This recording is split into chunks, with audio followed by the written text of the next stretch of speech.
এক রাতে বাড়ি ফিরছিল রাজু। তখন তাদের বাসার নিচে মসজিদের সামনে বসে থাকতে দেখল এক বৃদ্ধকে। রাজু অকারণেই বৃদ্ধের সামনে থেমে গেল।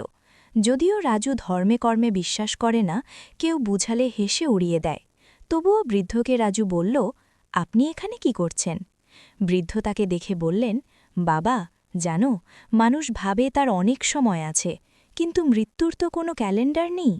এই কথাটা যেন রাজুর বুকের ভেতর ঢুকে গেল। সেই রাতে সবাই ঘুমিয়ে পড়েছে। রাজু ঘরের দরজা বন্ধ করে বসে পড়ল।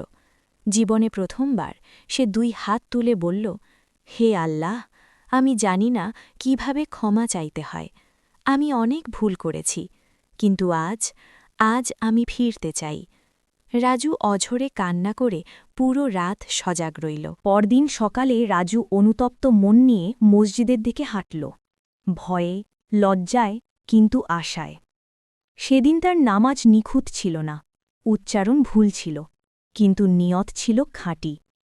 দিন যায়, মাস যায়, রাজু নিখুঁত মানুষ হয়নি। সে এখনও ভুল করে, কিন্তু একটা জিনিস বদলে গেছে, সে আর আল্লাহ থেকে দূরে থাকতে চায় না। হেদায়েত নিখুঁত মানুষের জন্য নয়, হেদায়েত তাদের জন্য যারা ফিরে আসতে চায়। আপনি যত দূরেই যান না কেন, আল্লাহর দরজা এখনও খোলা। তাই আপনি যদি এখনও ভুল পথে থাকেন, তাহলে ফিরে আসুন রবের দয়ার দিকে। তিনি আপনাকে রহমতের চাদর দিয়ে আগলে রাখবেন।